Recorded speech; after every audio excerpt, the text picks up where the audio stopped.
Hi everybody, welcome back to the channel. It's been about a month since my last video, I think. It's been a month since my sub 90 half marathon attempt. I've not posted since then. I've tried to. I've done lots of video recording explaining what's gone on and what's going on, but just deleted them all. It's not been the best month ever, but I thought it was high time I caught up a little bit, explained to you what's been going on, explain to you where we're going, what's happening, and also what I'm building. So lots to cover in this video. So yeah, let's start a month ago with my sub 90 half. So as you know, if you watched my previous videos, the plan was a sub 90 half marathon attempt. The race day didn't quite go to plan. If you may or may not have gathered if you follow me on Strava or whatever, Instagram. Didn't go as planned. The plan was 6:52 miling. The heat wave was in full force on race day. It was a lot hotter than I hoped it would be. It was sort of mid-20s on race day, and I don't run well in the heat, so immediately that set me back. I was worrying the night before the race about the heat. Consequently didn't sleep very well because I was worrying. Woke up in the morning, parked in the van at the race venue with a very upset stomach. Basically started the race with an empty tank. The heat kicked in, my pace fell away, and I pulled out at 10k, way outside of target. I think I clung on to 7-minute miling for 10k. But because the race had the option, because it was 4 laps for a half marathon or 2 laps for a 10k, it gave me the option just to sack it off and pull out. Heart rate was crazy high, and I couldn't sustain the heart rate, to be honest. I think my heart rate for the 10k average was about 178. In my previous half marathon PB, my average heart rate was 184. So it wasn't as high as it can go, but I didn't feel I could sustain it. The pace was falling away. It was all I could do to finish the 10k, to be honest. So I pulled out, pissed off, and went home not feeling great. And yeah, really annoyed with that. I think it was a combination of things that went wrong, and it has set me back. Very frustrating. But anyway, we crack on, we get back into training that week, have a few good sessions, have a few dodgy sessions, all in all going quite well. And then 2 weeks ago, my wife and I went off across to New York for our 25th wedding anniversary. So we had a lovely week in New York. Got there on the Saturday morning, had a couple of lovely runs around Central Park and exploring, and all great. And then by the Tuesday I started to feel a little bit ill, a little bit chesty, a little bit achy, headache, congestion, and yeah, I came down with COVID for the first time. So the next 6 days while we were in New York, I was doped up to the eyeballs with Advil and Tylenine and all these American drugs to try and battle what I thought was COVID. I didn't know for sure, but I thought it was COVID. And consequently, when we got home and I tested, yeah, I had COVID. So it's the first time I've had it. I've always thought I've been a bit immune to it. Obviously, my wife got it as well. And ever since then, I've had a chest infection. So I'm finally on antibiotics for a chest infection, which I'm quite susceptible to given my history as a smoker. So about the past, yeah, almost 2 weeks now, I've had a chest infection, which is really, really boring. Haven't been able to do any running. Haven't been able to. I did do one bike ride, it nearly killed me.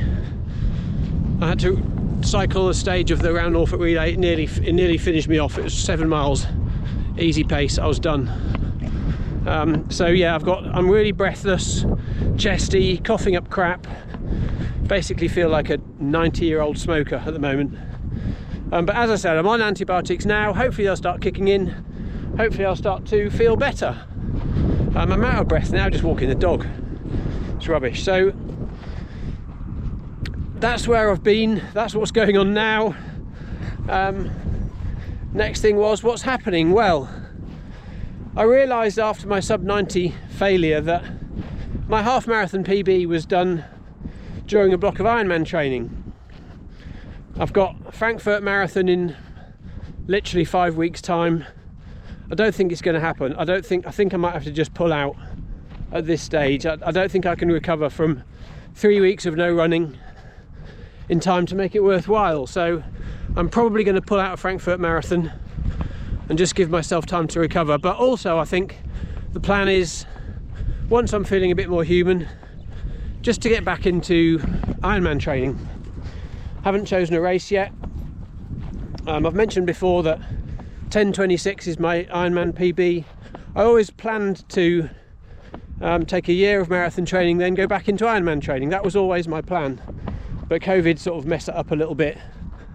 I've done what I achieved with that break, which is get my marathon time down. So when I did my 10:26 with a 3:59 marathon, my standalone marathon time was 3:28.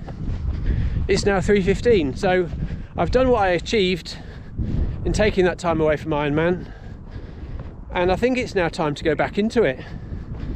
I lost the love a little bit during COVID. I'm happy to admit I didn't see myself doing another Ironman.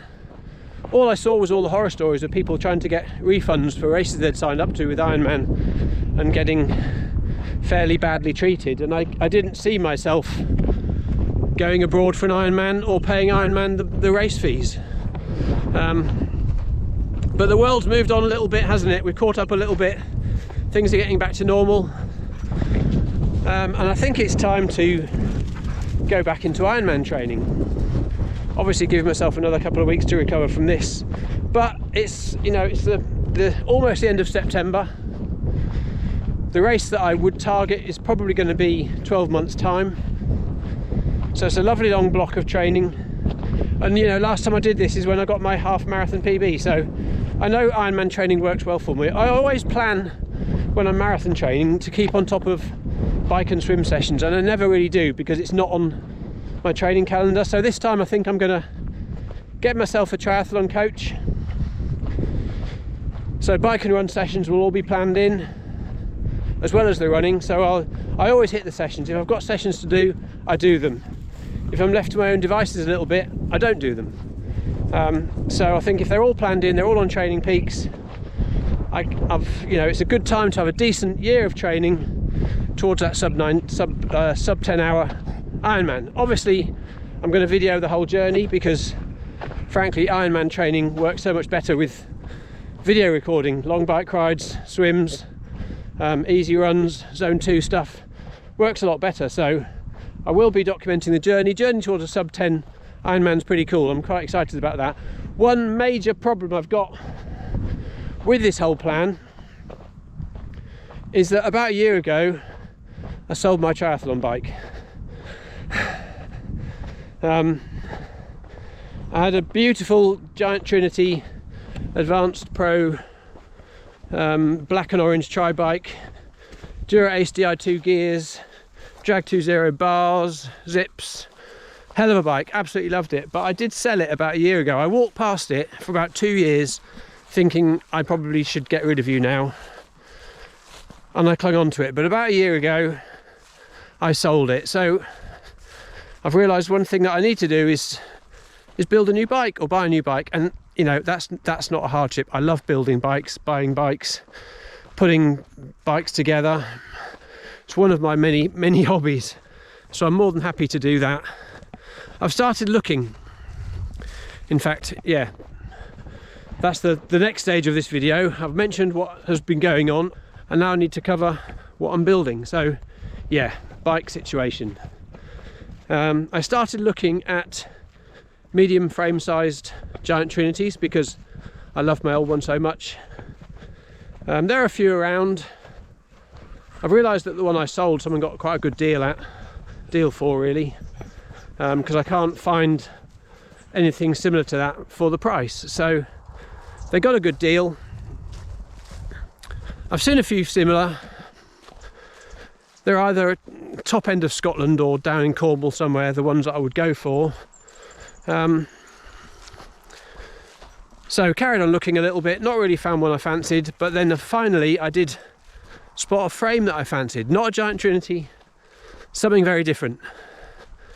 And I've decided, you know, there's no major rush over the next 2, 3, 4 months It's going to be winter training. I've got a power meter on my road bike, so I can start building the base training on my road bike. Don't need the tri-bike so soon, so I've decided to take the opportunity to build myself a dream tri-bike. I've bought a frame, I've started buying some bits, and when I get home I'm going to take you into the garage and explain my plans. So there's a catch up so far. When I get home from walking Dexter, we'll go and have a look at this frame I've bought. What have I done? Oh God, what have I done? Anyway, catch up in a bit. Okay, so I'm back in the garage now. I'm going to show you the frame set that I mentioned in the last clip. So, as I said, I looked at Giant Trinities. I looked at felt tri-bikes, which I quite liked. I did do a race once on a felt B12, which was a really nice fast bike. Cubes I looked at as well. Couldn't decide what to go for, and then this popped up on Facebook Marketplace. Not something I expected to see, just the frame set. It got me thinking. I looked at the frame size and thought, you know what, let's go for it. So it's a bit of a dream build, but it needs some work. Are you ready? Let me show you. Ta-da! Look at the paintwork on this. Okay, so it's a Factor slick rim brake model that has had the world's worst paint job. I think it's been painted for a Blue Peter project. What someone's done to this, the value they've taken off this with this hideous paint job, I just can't believe. But it's a beautiful frame set. Look at the gold sparkle on that. It's full on 70s. The decals you can actually feel them through the paintwork. I think it's been painted black and then had this gold sparkle put over the top of it. But as I say, awful paintwork, but a stunning frame, and I can't wait to get it built up. But obviously the first thing I'm going to have to do is get it stripped and resprayed. I've started thinking about the build, started thinking about bits I'm going to put on it, and it's going to be an exciting build. I'm going to do a video for the bike build as well, to be honest, just a separate video about how I'm going to build that, because I've started getting some parts together. Thought about going Di2, but then think I'm going to go SRAM wireless gears.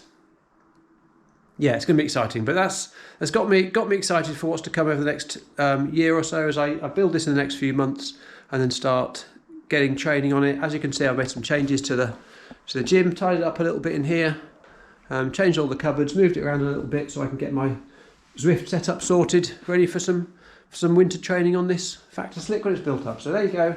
There's an update of what's been going on, what the future holds, and a bike build that'll be coming up in a separate video. So thanks for watching, hope you enjoyed it. See you on the next one.